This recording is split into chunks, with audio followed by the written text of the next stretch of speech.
Alright, guys, I don't know what I'm doing. I'm kind of tired. It's whatever o'clock at night, like 8 o'clock, or yeah, it's about 8 o'clock at night. Man, I hate this camera. It's so heavy. Yeah, I'm gonna do cryptocurrency news because I just feel like it pretty much. I can't believe this got the headline today. I guess to start, this author, Bailey Rootsell, I don't remember why. Oops, I pressed a button on the camera. I don't remember why. There were a couple articles that she wrote that I didn't really it kind of put me off to her.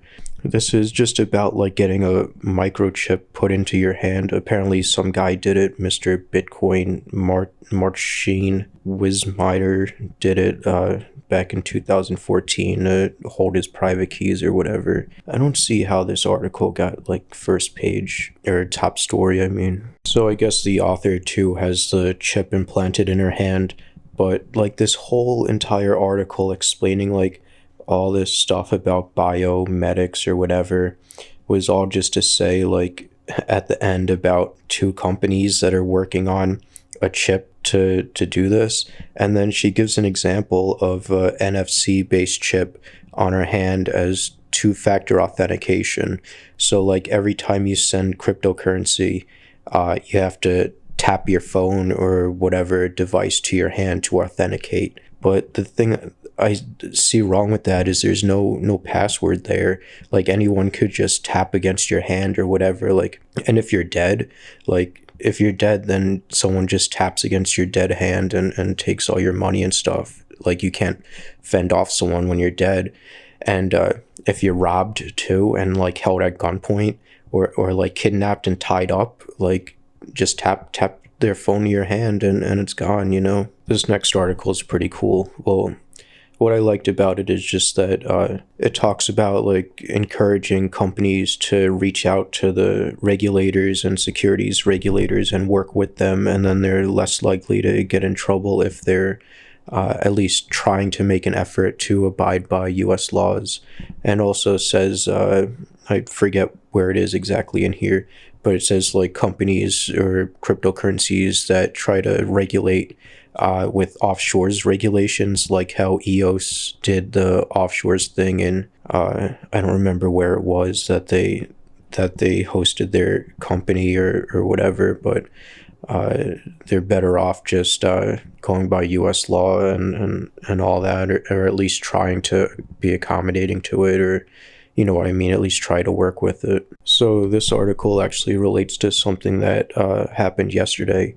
So there's CBOE and CME, which are two futures exchanges, I guess, in the United States. I know this is like Chicago something, but I don't know if they're both Chicago. I don't know what Chicago has to do with anything, to be honest.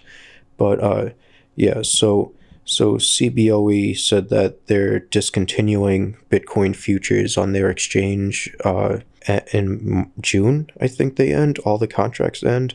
But so then today CME responded and said that they're not doing that. They're still going to continue operations with Bitcoin futures. So then down here, this just explains a couple reasons why that may have happened. Why so CME had about twice the volume as CBOE.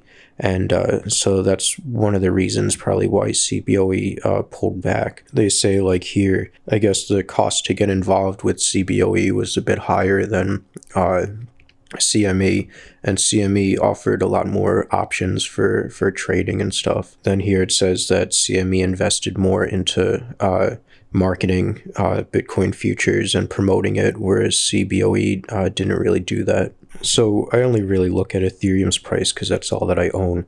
But we did go up a little bit today compared to yesterday. We're back to what it was a couple days ago at 137. Yesterday it was down to like 132 or 133.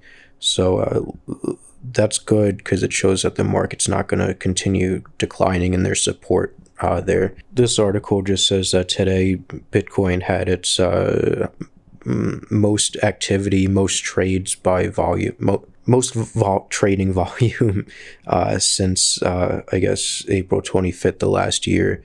And then it also talks about like price used to match trading volume, but then now like right here you can see that they kind of diverged or whatever. I don't really think that means much. I don't know. What it means is that the price went down, but trading volume is still the same as when price was the same. So I don't know. I guess it just means that there's a lot of trades for the same price. So there's not like more buying than selling, and there's not more selling than buying. It's even right now, I guess. This was kind of an article yesterday, but it just says that Tendermint got $9 million, raised $9 million to build their Cosmos Hub network thing, which is supposed to link together a bunch of different blockchains and stuff like that.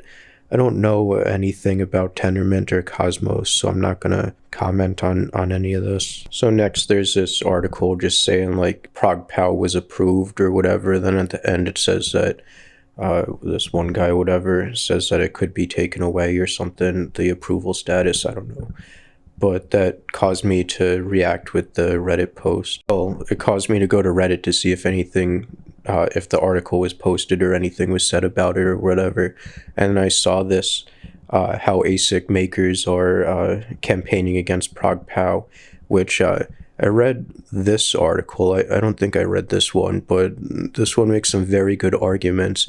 But of course, instead of giving counter arguments to any of these, this person goes on to say how the writers are involved in ASICs and that's why they're arguing it. So therefore their argument is invalid because they're involved in ASICs.